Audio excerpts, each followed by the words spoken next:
Friends ஷாሎም to all. எல்லாரும் எப்படி இருக்கீங்க? மார்னிங் எந்திரிச்சதுமே பிரிஸ்காக ஒரு ப்ரேயரை முடிச்சுட்டு யூனிவர்ஸ்க்கு ஹாய் சொல்லலான்னு போய் பார்த்தா, யூனிவர்ஸில் இருக்கக்கூடிய முக்கியமான ஆளையே ஒரு 10-15 நாளாக காணோங்க. மார்னிங் எந்திரிச்சதுமே சிலு சிலுன்னு சில்லுன்னு காற்றும், இந்த பனித்துளிகள் இந்த துணி காய போடுற கொடியில் அந்த சைடில் இருக்கிற கிரில்லு எல்லாத்துலேயுமே பனித்துளிகள் தான் இருக்குது.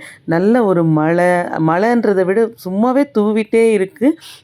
இந்த பூவில் வந்து இந்த பனித்துளிகள் எல்லாம் பார்க்கும்போது எனக்கு ஒரு பாடல் ஞாபகம் வந்தது. உங்களுக்கும் அதே பாட்டு ஞாபகம் வந்துச்சுன்னா கமெண்ட் பண்ணுங்கள். அண்டு கற்றாழை வந்து என்னுடைய ஃப்ரெண்ட் ஃபார்ம் ஹவுஸ்லேருந்து எடுத்துகிட்டு வந்திருந்தேன். சும்மா பார்வைக்கு வச்சு வளர்த்துட்டு இருந்தேன். ஆனால் ஃப்ரெண்ட் சொன்னாங்க இது ரொம்ப நல்லது, ஹேருக்கும் ஃபேஸ் மாஸ்க்காகவும் யூஸ் பண்ணலாம் அப்படின்னு சொல்லிட்டு, இதுதான் ஃபஸ்ட் டைம் நான் வந்து அந்த கற்றாழையை கட் பண்ணலாம் அப்படின்னு எடுத்தேன். பார்க்குறதுக்கு கொஞ்சம் ரஃப்பாக இருக்குது, கட் பண்ணுறது கொஞ்சம் ஹார்டாக பண்ண போகல அப்படின்னு சொல்லிட்டு கட் பண்ண அவ்வளோ ஸ்மூத்தாக இருந்துச்சுங்க. அதுக்குள்ளே இருக்கிற ஜெல்லியும் அதே மாதிரி தான் கையிலேயே வளவளன்னு போயிட்டு இருந்தது. ஸோ இதுதான் ஃபஸ்ட் டைம் நான் அதை யூஸ் பண்ணிகிட்ருக்கேன். எனக்கு அதை கரெக்டாக ஸ்மாஷ் பண்ணவும் தெரியல.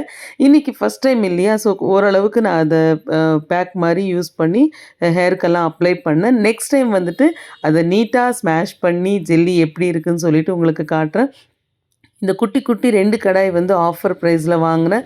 இதோட ஸ்டிக்கரை எடுக்கிறதுக்கு லைட்டாக சுடு பண்ணிவிட்டு அதை ஸ்டிக்கரை எடுத்து வச்சுட்டேன். ஏன் இவ்வளோலாம் வேலை செய்கிறேன்னா, இந்த மொச்சக்கொட்டை குழம்பு வந்து செஞ்சேன்னா எனக்கு தொட்டுக்க எதுவுமே வேண்டாம், வெறும் அப்பளம் வச்சு சாப்பிட்டுக்கலாம். ஸோ இட்லிக்கும் அந்த குழம்பே தான் வச்சாச்சு, லஞ்ச் பாக்ஸுக்கும் ரைஸோடு அதையே வச்சு சமாளித்தாச்சு.